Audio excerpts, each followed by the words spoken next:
Selamat pagi kelas. Untuk hari ini PDPR Sains ni kita mengulang kaji bab 6, tetapi oleh kerana bab 6 ni sebenarnya dah 2 kali kita dah belajar, tetapi kita akan bincangkan aktiviti pula aktiviti berdasarkan buku teks. Jadi sila buka muka surat 166.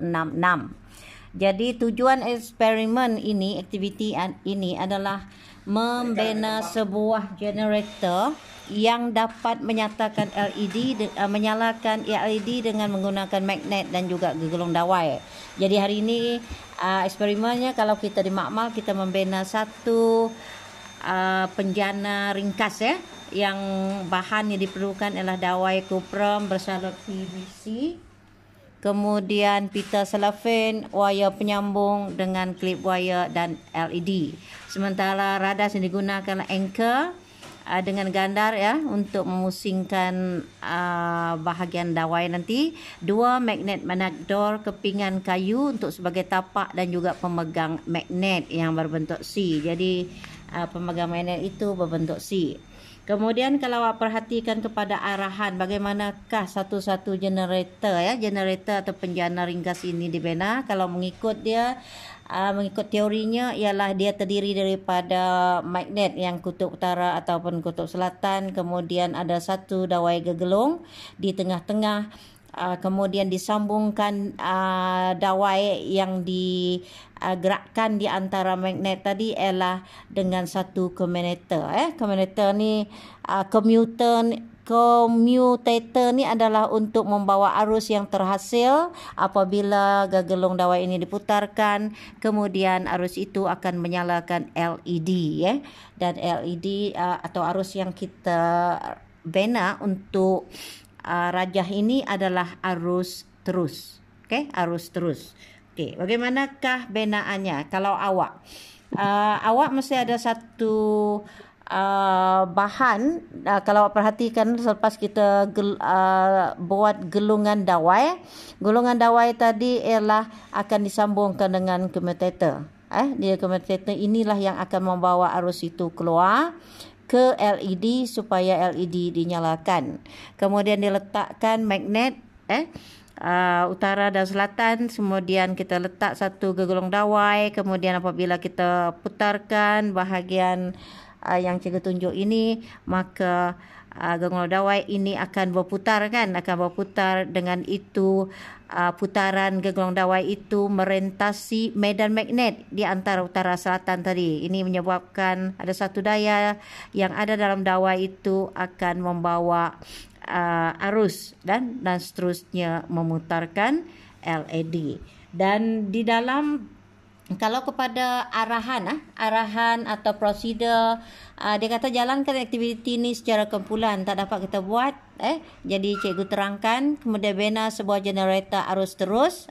Kalau rajah seperti ini, kalau awak nampak commutator ni begini, ini adalah generator arus terus. Pastikan gandar berkeadaan pegun. Perhatikan dan catatkan sama ada LED menyala atau tidak.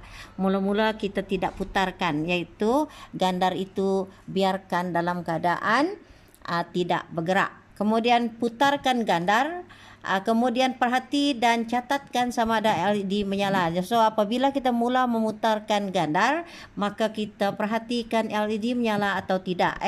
Jadi yang seterusnya ialah bentangkan hasil perbincangan kumpulan anda. Jadi daripada teori sini, keadaan gandar kalau dia pegun, LED tidak menyala.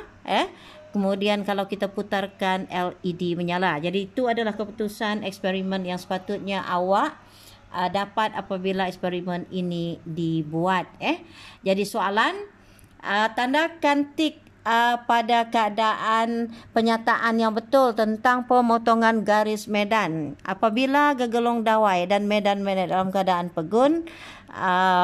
Garis medan magnet dipotong, tidak dipotong. Apabila gegulung dawai bergerak dalam medan yang berkeadaan pegun, garis medan magnet dipotong. Yes, tik. Arus akan teraruh hanya apabila garis medan magnet dipotong. Jadi jawapan bahagian ini adalah awak tanda tik. Kemudian soalan yang kedua, bagaimanakah aruhan dapat dikesan dalam galvanometer? Apakah alat yang kita guna? Wayar yang kita ada tadi, selalunya ada galvanometer, tapi untuk eksperimen kita gunakan apa? LED kan? Bagaimanakah arus aruhan dapat dikesan dalam aktiviti ini? Berdasarkan kepada nyalaan LED. Bagaimanakah arus aruhan dihasilkan oleh generator AT? Bagaimanakah? Iaitu apabila, jawapannya sepatutnya ialah apabila dawai bergerak memotong medan magnet, maka arus terus dihasilkan di sini ya, sebab commutator ini dipasang khas dengan meletakkan apa? Hanya arah apabila dia bergerak satu hala saja. Bila dia naik, arus tidak dialirkan ke sini. Jadi hanya arus satu arah saja ya. Jadi ada apa orang kata binaan khas di bahagian commutator supaya arus yang terhasil adalah arus terus yang menyalakan LED. Okey, faham? Jadi arusnya terhasil apabila dia bergerak memotong sebelah sini. Tapi bila dia balik sana tu, arus tidak dirakamkan atau tidak dihantar ke LED. Jadi hanya satu arah saja arus yang dihasilkan. Okey. Kemudian kalau awak lihat kepada, nyatakan dua bentuk tenaga selain tenaga elektrik yang dihasilkan dalam aktiviti ini. Apakah tenaga apa? LED itu dia panaskan dan dia menghasilkan cahaya. Jadi dua tenaga tadi. Nyatakan dua kelebihan LED sebagai alat pencahayaan berbanding dengan mentol yang mempunyai filamen.